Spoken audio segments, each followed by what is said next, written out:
aking mga pagpapasalamat. Mga kababayan, Assalamualaikum warahmatullahi wabarakatuh. I love you! Nadayaw, maayong adlaw kaninyong tanan. Magandang araw sa inyo lahat. Yung pang mga ko, narinig ninyo ako ng maayos. Okay lang? Yes, okay. Okay, inahin ko po muna ang aking mga pagpapasalamat dahil ito pong ating pagtitipon ngayong hapon na ito ay isang pagpapasalamat para sa maraming biyaya na natatanggap natin, hindi lang sa buhay natin, kundi sa pamilya natin, sa ating mga komunidad, at sa ating mga iba pang aspeto ng buhay natin. Una-una, ang pagpapasalamat kay Allah sa kanyang ibinigay na araw para sa atin ngayon. Alam nyo, marami ang hindi na nagising kaninang umaga dahil kinuha na sila ni Lord. Pero, huwag ninyong kalimutan, tayong lahat, binigyan tayo ng isa pang araw ng Diyos. Para magmahal sa ating pamilya, magserbisyo sa ating bayan, at tumulong sa ating kapwa-tao. Kaya kailangan natin magpasalamat para sa araw na ito sa ating mahal na Panginoon. Pangalawang pagpapasalamat ay ang ating pagpapasalamat sa inyong lahat, sa inyong imbitasyon sa akin na bumisita dito sa Kuwait. Ako po ay sobrang masaya at naganap noong natanggap ko ang sulat ng ating organizers ng ating event ngayon na merong Thanksgiving na gagawin dito sa Kuwait. Kaya maraming salamat sa inyo dahil i-share ninyo para sa Office of the Vice President, para sa akin, ang araw na ito na wala kayong trabaho. Pag walang trabaho, anong ginagawa natin? Naglilinis na bahay, naglalaba, bumibit nag-grocery para sa isang linggo na naman ng pagluluto. Lahat ng mga kailangan natin para sa personal natin na buhay ay ginagawa natin kapag break natin. Pero ang break ninyo ngayong araw na ito ay ibinigay ninyo para sa ating Vice President at para sa ating mahal na Pilipinas. Maraming salamat sa inyo.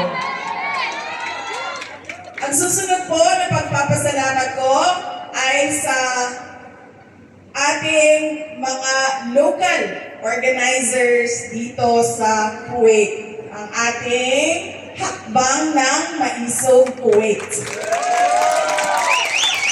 Maraming salamat sa inyo dahil tinulungan ninyo ang mga counterparts ninyo sa Office of the Vice President para mabuo itong pagtitipon para sa ating mga kababayan. And syempre, sa inyo nanggaling ang sulat, imbitasyon para sa araw na ito. Maraming salamat.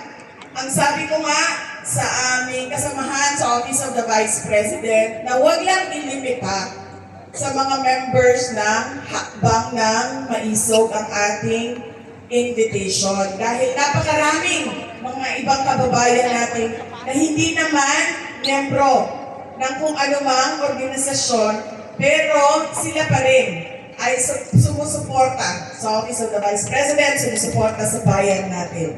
Kaya maraming salamat. Thank you, mga Maisog. Ang susunod na pagpapasalamat ay sa Government of the Kingdom of Kuwait.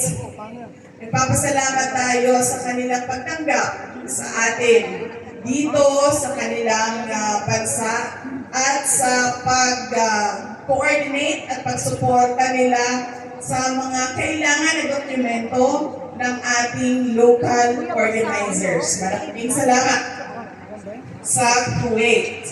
Ang susunod na pagpapasalamat ay mula sa akin papunta sa Philippine Embassy in Kuwait.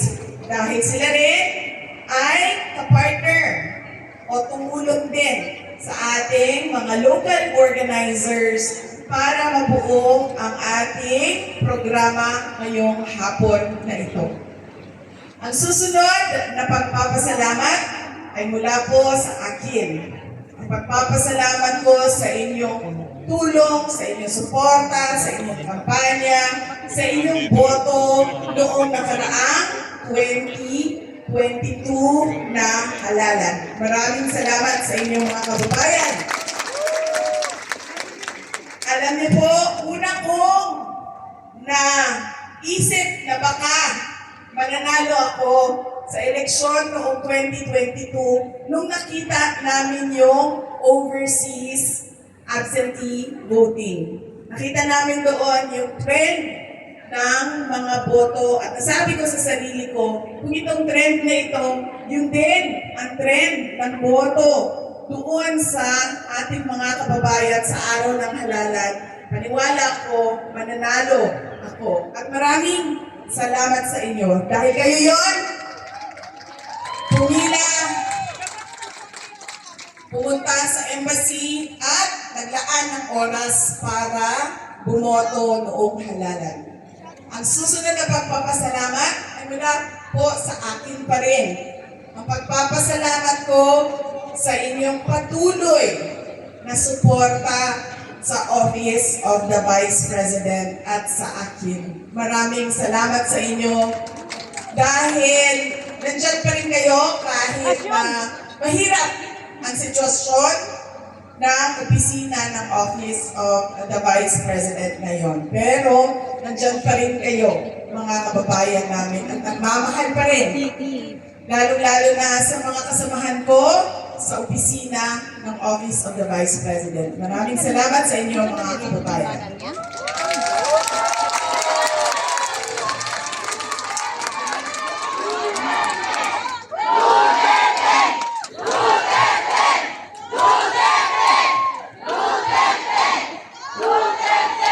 Ang susunod na pagpapasalamat ay ang akin pong pagpapasalamat sa ating mga marshals at sa ating mga volunteers ngayong hapon na ito para sa ating programa. Nagpapasalamat po kami sa kanila dahil akala niyo po isang araw lang ito ginawa. Hindi po ito isang araw na ginawa. Paulit-ulit po ito na meeting kasama ang mga kasamahan namin sa Office of the Vice President para mabuo at maayos ang ating programa ngayong hapon na ito.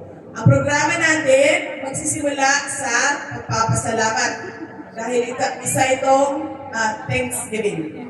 Ang susunod ay ang pagbibigay ko sa inyo ng updates sa kaso ni dating Pangulong Rodrigo Duterte sa ICC. Meron po binigay na updates ang kanyang abogado at sabi niya